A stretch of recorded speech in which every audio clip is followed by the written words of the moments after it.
सविता दिल्ली में अपने पति और 2 बच्चों के साथ रहती है। अजी, आपको याद है ना कि अगले हफ्ते मेरी छोटी बहन केसर की शादी है और आपने कहा था कि शादी से कुछ दिनों पहले ही मैं तुम सबको गांव ले चलूंगा।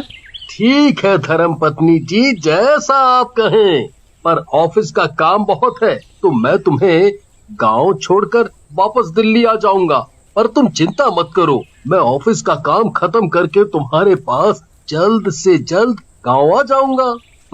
फिर अगले ही दिन सोहन अपने बीवी बच्चों को गाड़ी में बिठाकर गांव की ओर निकल जाता है। गांव जाते हुए शाम हो जाती है। अरे ये क्या, शाम हो गई और गांव पहुंचने में तो अभी काफी टाइम है। ऐसे तो गांव पहुंचते पहुंचते रात हो जाएगी। अच्छी, आप हमें जंगल के रास्ते से ले जाइए, ये गांव पहुंचने का शॉर्टकट रास्ता है। फिर सोहन जंगल के रास्ते से गाड़ी ले जाता है। लो मैडम जी, पहुंच गए आपके घर। अब जल्दी से गाड़ी से सारा सामान उतारो, मुझे वापस दिल्ली भी पहुंचना है। सच में सविता, जंगल के रास्ते में तो मेरा घंटे का सफर मिनटों में हो गया। अच्छा, तो अब मैं चलता हूँ, अपना और बच्चों का ध्यान रखना। आप भी ध्यान से जाना। सभी घर के अंदर जाते हैं। अरे माँ, कैसी हो? और केसर, क्या बात है, तू तो पहले से भी ज्यादा सुंदर लग रही है। अरे बेटी, दामाद जी नजर नहीं आ रहे। अरे माँ, उनका ऑफिस का काम उनका पीछा नहीं छोड़ता, इसलिए वो हमें छोड़कर वापस चले गए। पर आप चिंता न करो, वो शादी से 2 दिन पहले ही गांव आ जाएंगे। बेटी, दामाद जी जंगल के रास्ते से गए हैं क्या? हाँ माँ, पर आप ऐसे क्यों पूछ रही हो? अब क्या बताऊं बेटी, बोलो ना माँ, मेरा तो दिल ही बैठा जा रहा है।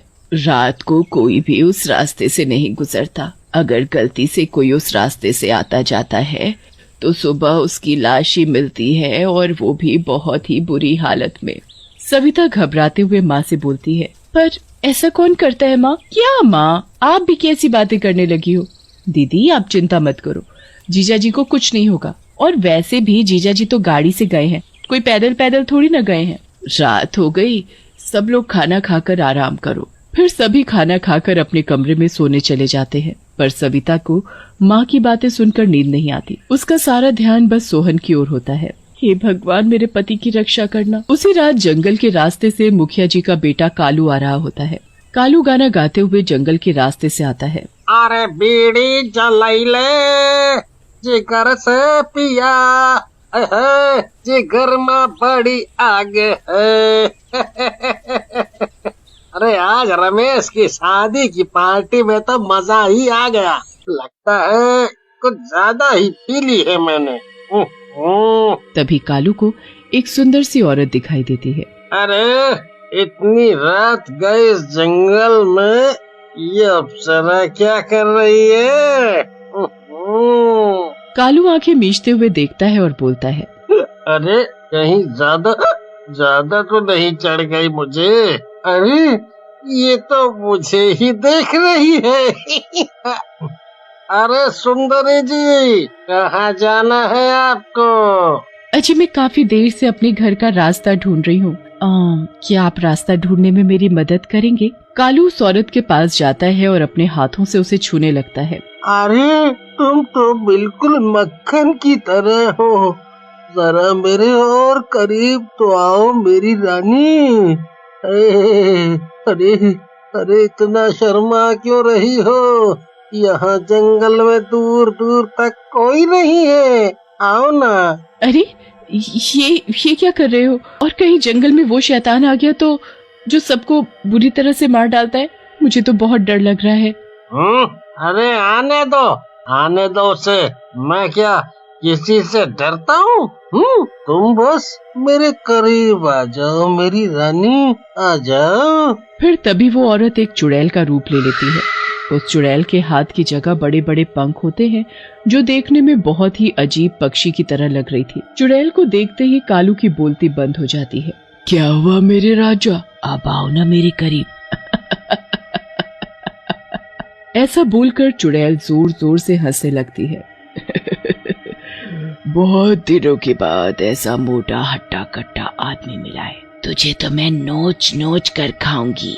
और फिर चुड़ैल कालू को अपने पंजे में दबाकर उड़ जाती है और एक पेड़ पर बने बड़े से घोंसले में ले जाकर उसे पटक देती है और अपने पंजों में दबाकर उसे खाने लगती है।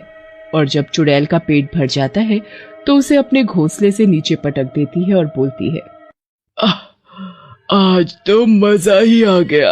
अगली सुबह गांव के हरिया और शामू को जंगल में कालू की लाश मिलती है। अरे हरिया भाई, ये तो मुखिया जी का बेटा कालू है।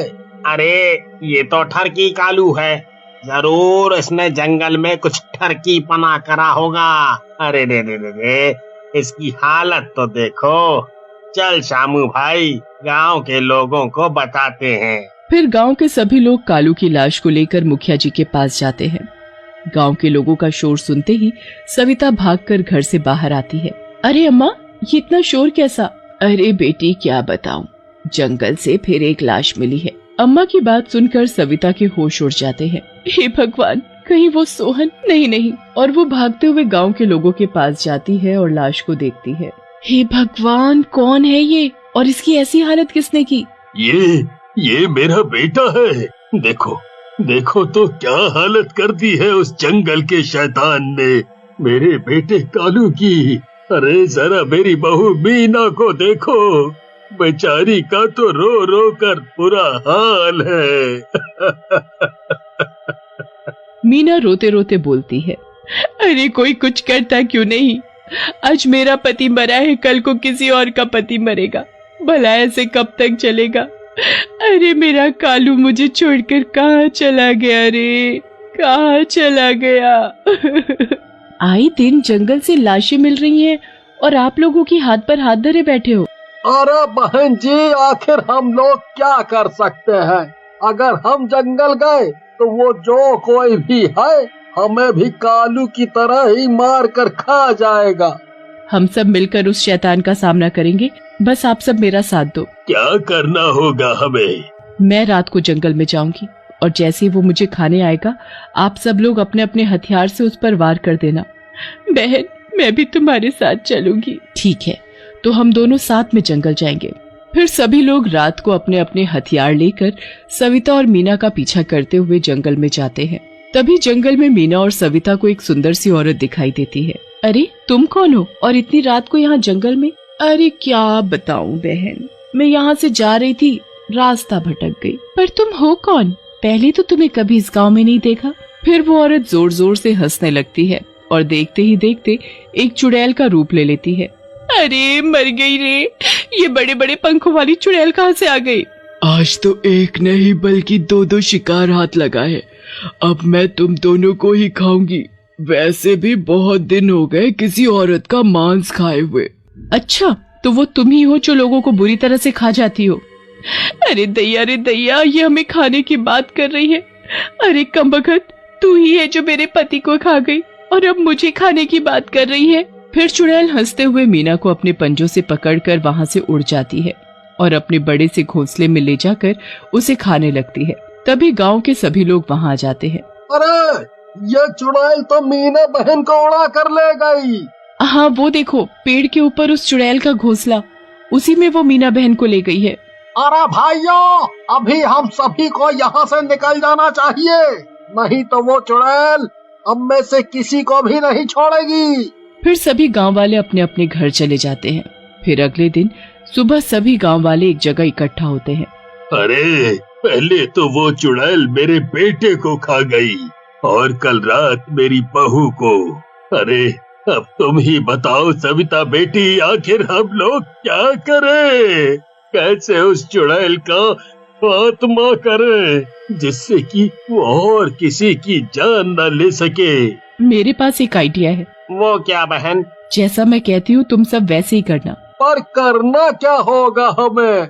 वो चुड़ैल सिर्फ रात को ही जंगल से आने जाने वाले लोगों को उठाकर अपने घोंसले में ले जाती है और उन्हें मारकर खा जाती है। इसका मतलब वो चुड़ैल दिन भर अपने घोंसले में ही आराम करती है। हम लोग जलती हुई मशाल लेकर जंगल जाएंगे और जब वो चुड़ैल अपने घोंसले में सो रही होगी तभी उस पेड़ में आग लगा देंगे।